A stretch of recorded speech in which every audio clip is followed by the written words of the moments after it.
Grace Kitchens presents Creative Cooking, a season of popular favorites, featuring dishes for breakfast, lunch, dinner, and dessert. Stay tuned now. Here is today's host. Hello and welcome. Chinese food is a favorite for many of us. And today, we have a wonderful dish for you, straight from the Orient. Our guest today is Mrs. Paulette Roden, Director of Crimson Dawn. Mrs. Roden, it's always a pleasure having you on Creative Cooking. It's nice to be here again with you. And thanks for coming. You're welcome. Now, let's talk about the art of Chinese cooking. There's basic items that we use in Chinese cookery. And what are those? Which are chopped garlic, ginger, onions, sugar, and honey, or sugar or honey. Is it white sugar or brown sugar? It's usually white sugar. Oh. We use a lot of five-spice powder. Then we use corn flour for thickening most of our sauces. Black beans, which is a fermented soya beans. Yes. And you have chili peppers, which is a very hot Chinese pepper. And then you have hoisin sauce. The hoisin sauce is a sweetish black sauce that really gives your meat kind a very nice flavor and presents itself well on the table. We cook not with metal but with wood. Why is that? Because it allows the flavors of the meat to remain better than the metal. Because some metals actually take away from the flavor. In Chinese, when we teach you to cook, we say 1 joint of water from the top of the rice in the pot. Oh, okay. And that is guaranteed to cook a very fluffy rice. And you don't touch your rice until it is completely steamed. Then you fork up the rice to give you volume and shelliness. And if you have rice left over, you can then use it in your kitchen for fried rice. Okay, from the Orient to Jamaica, we have just presented to you a short lesson in Chinese cookery. Mrs. Roden, thank you so much for coming. It was a pleasure being here. Today, Angella Grandison-Reid will be making a 5-spice Chinese roasted chicken for us. Okay, today I'll be doing for you 5-spice Chinese roasted chicken. First, I have soy sauce in a bowl. I'm going to add some chopped escallion,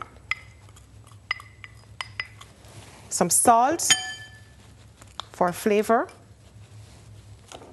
some dark sugar,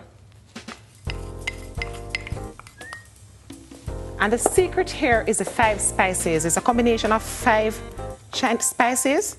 It's Szechuan peppercorn, star anise.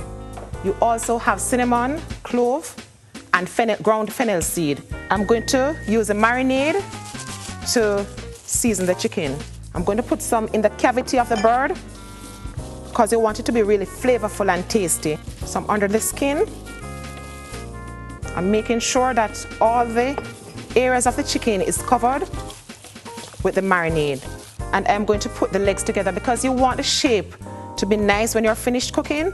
And here I'm using butcher's cord. If you do not have butcher's cord at home, you could use toothpick or bamboo skewer to fasten it. And then you're going to place it on the baking tray. If you don't have a baking tray, you could use your roasting pan or a greased casserole.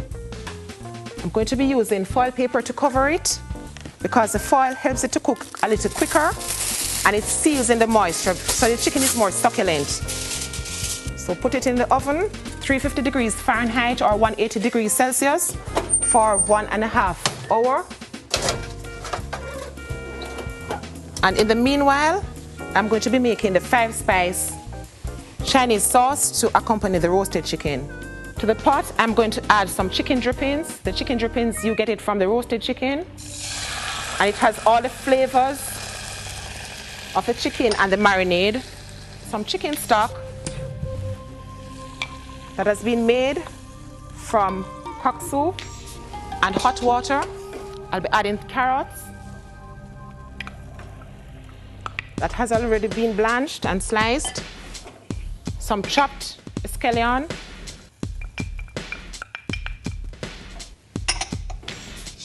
ginger, because this is a powerful secret ingredient and it brings alive any dish or sauce.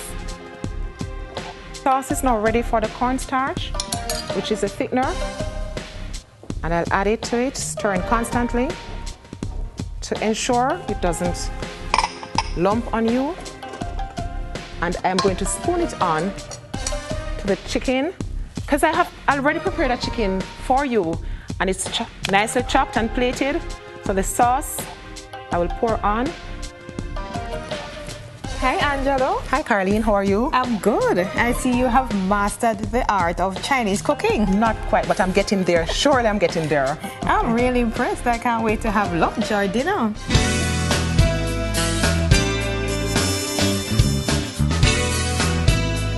While we Westerners use knives and forks to eat, the Chinese use chopsticks. Today, Mrs. Roden is kind enough to show us the art of eating with chopsticks. Mrs. Roden, over to you again. First of all, the first stick is braced by your fingers. It's sitting in the corner, the web, and on your fourth finger.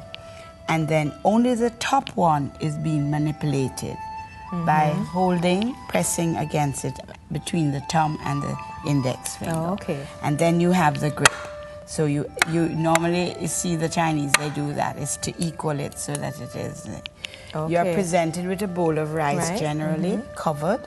And this then, you put your Chinese chopped pepper and soy sauce. So you can dip, because you don't want to be dipping in a general bowl. So you can put what, and sometimes we serve Chinese pickles, etc. And they can put a little bit there, so each person has enhance their a own. meal, okay. And you place your bowl in the plate, and you're expected to eat from your bowl. We take the product from the dish with our chopsticks, and then we place it in the plate. You take a little vegetable and you place it.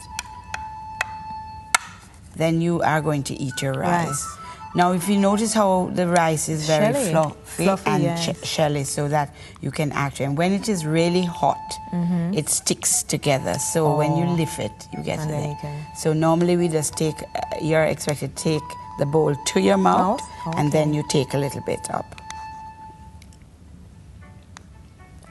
You make it look so easy, Mrs. Roden. Mrs. Roden, thank you so much for coming and sharing with us today. Indeed, you have passed on a whole lot of information. It was a pleasure being here. And I must thank Angela also for visiting our show. Please remember that we welcome any questions you may have for us. Write, call, or email us at Grace Kitchens. We hope you'll join us again. Till then, so long. We hope you enjoyed today's show. It was one in our season of popular favorites, featuring dishes suitable for all the meal times of your day. Be sure to join us again next Monday morning at 7:35 on Smile Jamaica for the next program in this series of creative cooking. Don't miss it.